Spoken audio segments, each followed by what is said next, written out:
Hi, I'm Brooke, and it's been a while since I've done a thrift flip video and I've just been itching to get back into it. So I actually have been putting off thrift flips for a while now, mainly just because I've been busy, but partly because every time I go to the thrift store, I have ideas to make something out of thrifted clothing, and then I go into the bedding section and then I just buy fabric via cotton bed sheets.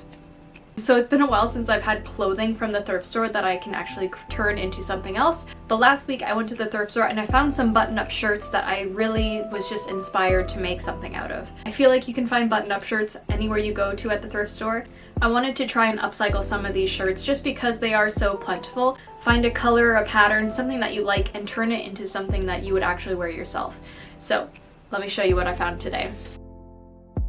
The first shirt that I have is a very standard cream button-up shirt. This is a men's shirt. This is a very large shirt, which is perfect for what I want to do with it. I'm always looking for shirts that have nice, big, dramatic sleeves. With an oversized men's shirt, it's very easy for me to create that look.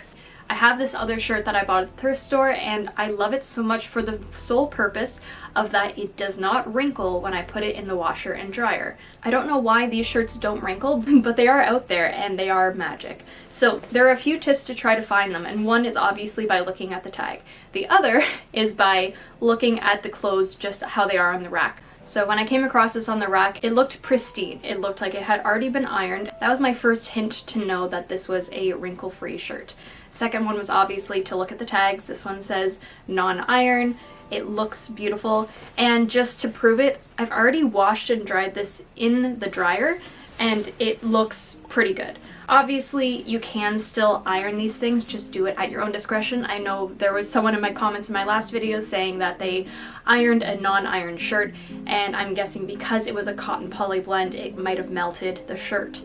Please just be very careful while you're ironing, because the best of us have melted a shirt or two in the past. But now that I have this shirt, the thing that I want to do with it is make a top in this type of style. I've been looking for a shirt to make this style in. I have enough fabric out of this shirt that I think I can do it. I think this is going to be a really cool staple in my wardrobe, and I'm very excited to try it out. The one thing that is key to this alteration is the shoulders. Right now you can see that the shoulder seam ends way far down from my shoulder, so it makes my shoulders look a lot wider. You want the sleeve seam to start right at the drop off of the shoulder, so it gives you more structure and doesn't weigh down your shoulders. I do want the sleeves to cinch in a little bit more, so I'm going to detach the sleeves, and then we're going to take our newly dyed fabric and add in some lace panels. I think the last thing I'm going to do is change out the buttons. These buttons are very yellow to me. I really don't like the look of them. I'm either going to try to find a contrasting color or find a whiter button that I can change it out with, because right now something about these buttons is just not sitting right with me. I have this extra fabric that I've been wanting to use, and I thought that they would look great together until I actually put them next to each other and realized that they are two totally different shades of white. Honestly, it doesn't look that bad from far away. Maybe I'm making a big deal out of this. I was going to try to dye this fabric to turn it into a like off-white version of this.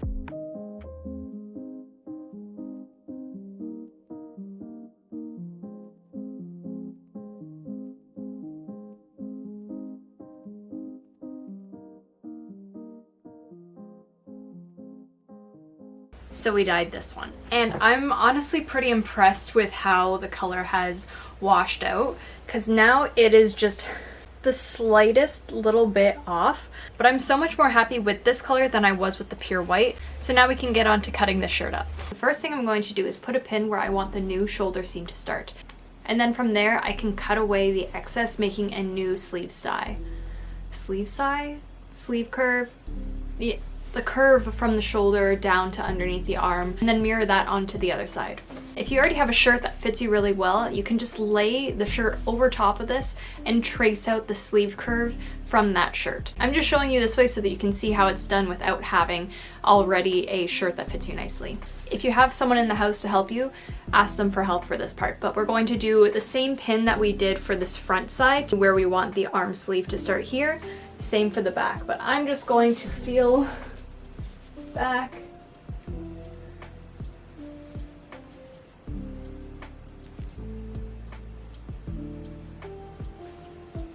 And put a pin hoping that that's okay. Now that we have our pins, I'm going to take this off and then I'm going to redraw all the lines to make a new sleeve curve.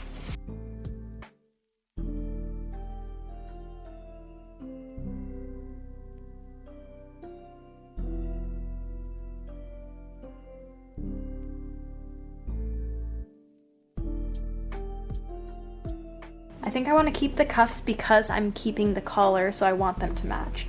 But I think that I'm going to replace the lower half of the sleeve with my new lace material. So I want to seam rip and open up this cuff so that I can reuse it.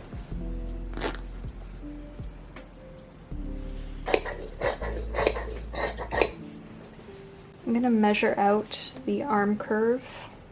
So I need to remove this much out of the sleeve to fit into the new sleeve side. So I have to curve it a little bit to get a little bit of space to go underneath the arm.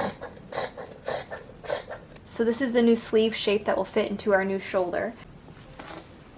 Both of them are going to be connected and gathered. I want this lower half to have more volume, and so I'm going to cut it almost double the width of this bottom edge. I'm being really generous with these measurements so that I can try them on and see where I want everything to end.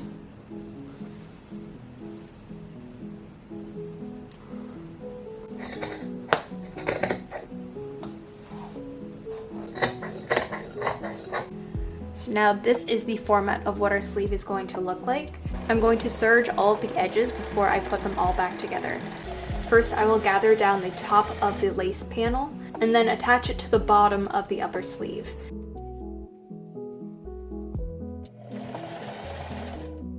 Then I can figure out the length of the lace panel and then insert it into the original cuff that we had before.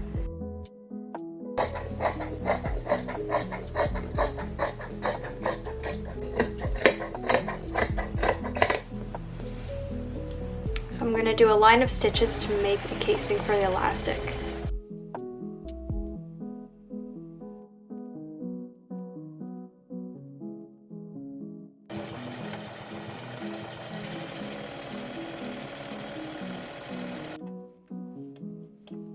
I'm going to sew up the sleeve seam, but I'm going to leave the bottom 3 inches open so that I can insert the bottom edge into the sleeve cuff. I'm also going to open up the seam and then just do a top stitch to finish off this open edge of the cuff.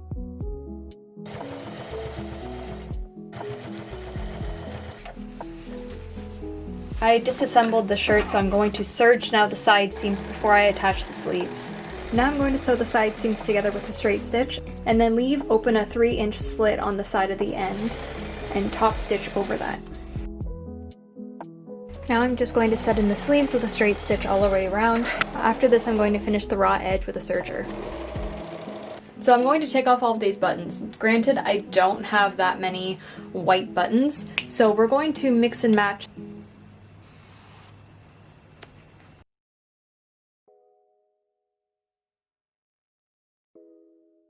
I wanted to add one last thing to the shirt, and that was using up the rest of the lace fabric that I had to make a little necktie.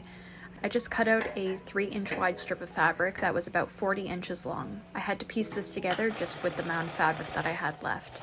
I cut 2 and tapered off the ends, putting them good sides together, and then using a straight stitch and freehanding a shape that is thinner around the middle part that would go around the back of the neck and tapering out to the points that I had cut before. I left a 3-inch gap at the back and then used my pinking shears to cut off all of the excess seam allowance. I trimmed the end points and then turned it inside out through the hole at the back. Once I had fully turned it out, I was able to press and iron it and then top stitch it to close off the hole. And then it was finished. So now we can see how it all looks together.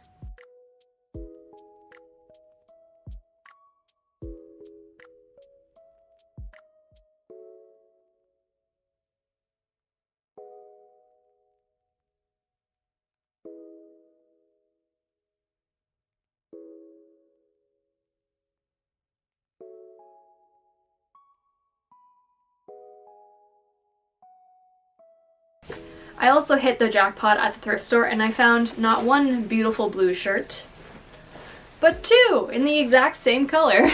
There are two different sizes, which honestly doesn't matter that much. I'm just going to be using them for fabric. I want to see if I can take both of these shirts and combine their fabric together to create something like this. I saw this on Pinterest once and I absolutely fell in love with it.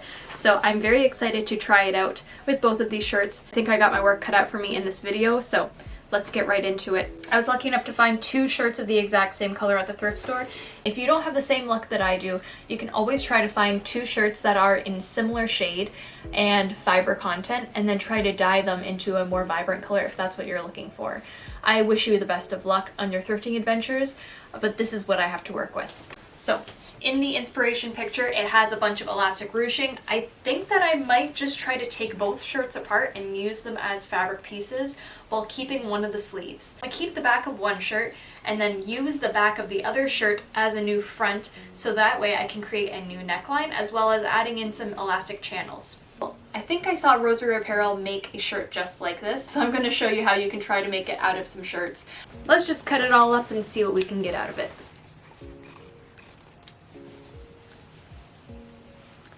So now that I have everything taken apart, I need to make a pattern. In Janelle's video, she showed that she modified her Rosa pattern, I think, to make the top of this, which makes it kind of easy for me. I'm not going to make it lined, so that's going to be one less thing I have to do. I can also just use a t-shirt or something that's more fitted to my body. I'm going to try on the t-shirt, going to mark where the waist is. I'm going to see if I can fit a double width version of a front piece and a back piece. You want the extra amount of width so that you can cinch it in with all of the elastic. I'm really hoping that I have enough fabric to do both the front and back. I'm going to measure out double my bust because that will be the largest size that I'm looking for this pattern, so that I can use it as a blank rectangle to add on the shared pattern.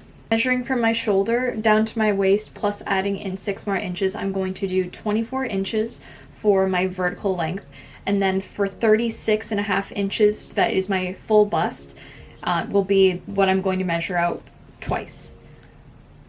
If you want more details on how to make this pattern, Rosary Apparel made a great video on this technique, so you can go check out her video.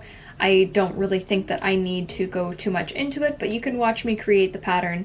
I'm going to sew together the extra front panels onto the back panels for both sides so that I have enough width and length to create that rectangle shape for the sheared panels. I'm just going to mark out the lines for the elastic channels, thread my machine with my elastic thread, and then shear across those lines.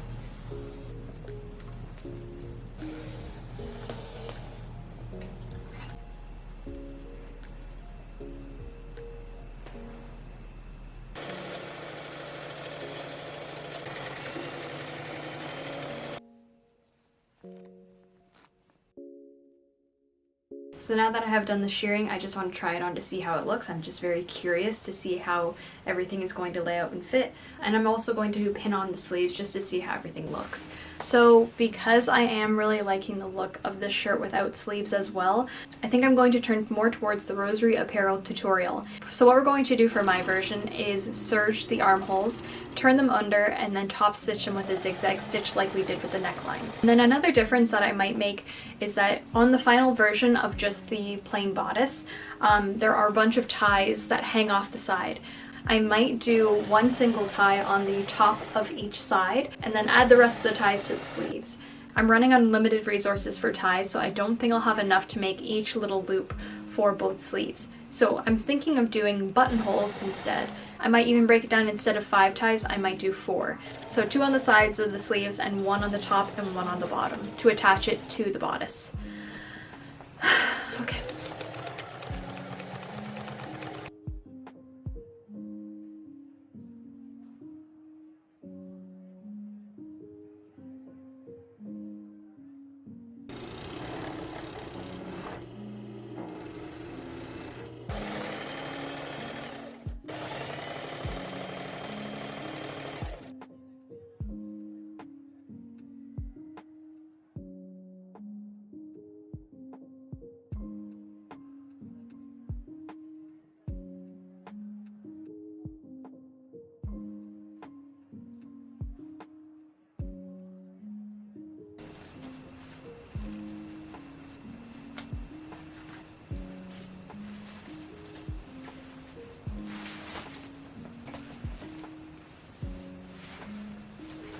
I'm really happy with how these shirts turned out.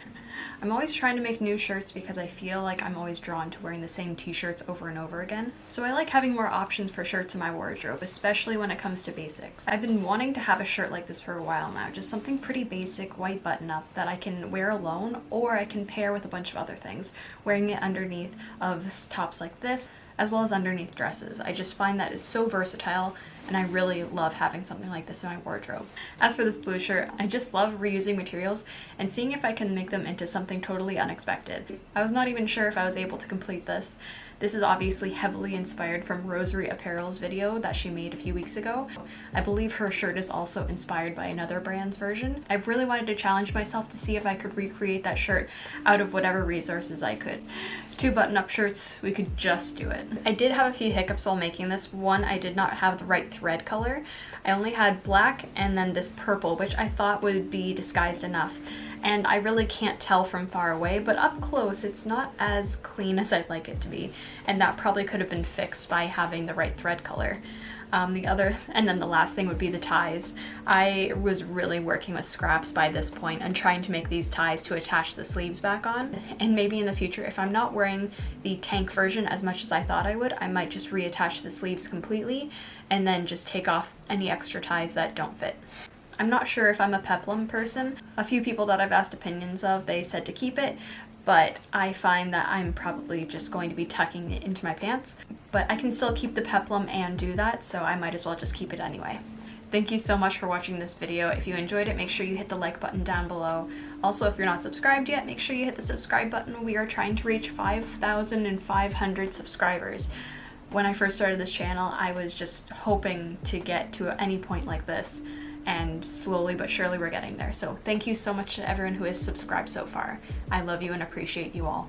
In the future, I'd love to do some more thrift flip videos like this, and I'm also trying to challenge myself. One of the challenges that I've thought of was making an entire denim jumpsuit out of thrifted pants, as well as just taking a bunch of discarded t-shirts and